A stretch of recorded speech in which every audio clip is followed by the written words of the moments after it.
Hi there, welcome back. Let's continue with Chapter 13, Speed. Tokyo, Japan, 35.55 degrees north by 139.78 degrees east. Al slept well that night on the jet. He and Turnkey each had their own rooms on the international flight. The USA spared no expense on the successful completion of clandestine missions. Al heard 3 knocks on his door and a woman say, "Time to wake up. We land in 1 hour." "Thanks," Al said through the door. He had already awoken himself a minute before the knocks. Even though he continued to think about the mystery of his parents when given the chance, Al felt better than he had in a long time. He got up and prepared for the arrival into Tokyo. After putting on his clothes, he went through his checklist of standard-issue gadgets. Laser watch? Check. Electro pistol? Check. Lock-pick tools and a pocket knife? Check. High-beam pocket flashlight? Check. He was especially excited to wear his pistol, the perks of being an assistant agent. He stepped out of the room and went to the common cabin.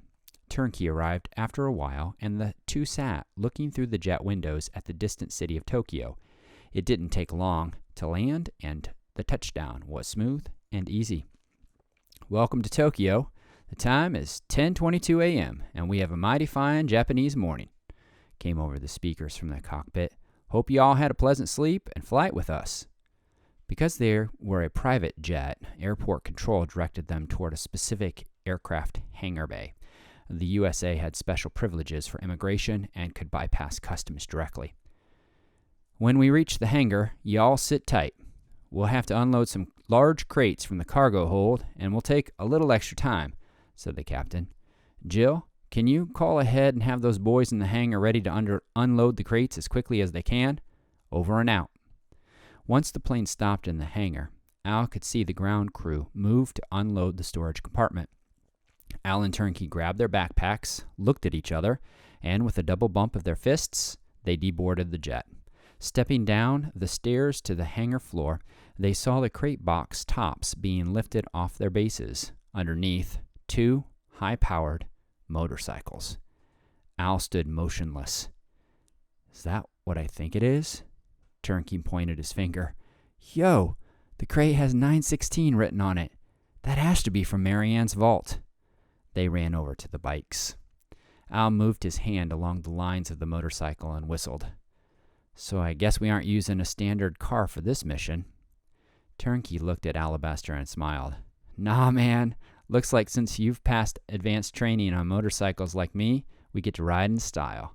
Now put on your brain bucket and let's get going." Al had worked hard in the vehicle simulators as a trainee. At 13, he practiced on a track with a motorcycle, and just after his 14th birthday, he had passed advanced training. He felt prepared for anything. When Al put on the black helmet with green flames, the face glass came to life. "Hello, Alabaster," the voice inside the helmet said. It was Marianne. Her face could be seen on the inside of the helmet glass covering his face. "This is just a recording to get you acclimated to the motorcycle. This helmet is voice-activated, so all you need to do is say the command, 'OK bike,' and tell it what to do.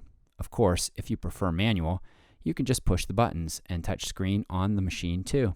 T and I have packed it with all sorts of extras." Al looked down at the body of the bike and saw it had a touch screen and several buttons. Marianne disappeared on the screen, and a schematic of the motorcycle appeared on Al's helmet face, but she continued to speak. "I've programmed the motorcycle to recognize only your thumbprint on the startup button, so no one can start the bike except you or Turnkey. Just press the green button to get it started. There is a built-in high-res GPS to help you navigate. It will register everything in your helmet." Al looked over at Turnkey, who was also listening on his helmet. "You can access forward and rear cables if you need assistance in high-speed turns, and if you're being followed, the oil slick, diamond stud tacks, and magnetic burners are standard." Al looked down to see the cable ports. "Last thing is the turbo lifter. If you are going at least 130 miles per hour and use the turbo lifter, it will launch you into the air for at least 130 feet. You can adjust the height and distance exactly to your specifications. Just remember the number 130 and you'll be fine." "Okay, that's about it. Oh wait, I almost forgot. I programmed the bike to have autopilot so that if you want the mode engaged, it will drive itself at whatever speed you set.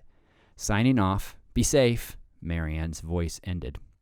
Al spoke into his helmet. Turnkey? Can you hear me? Did you get all of that? Turnkey nodded.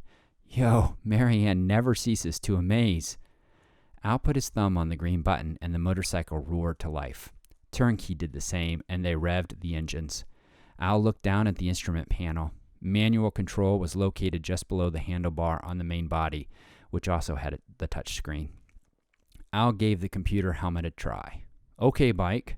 Route me to Shinjuku Tower, downtown Tokyo.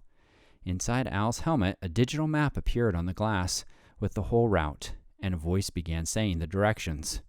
Al looked over at his partner. Ready, bro? Yo, lead the way.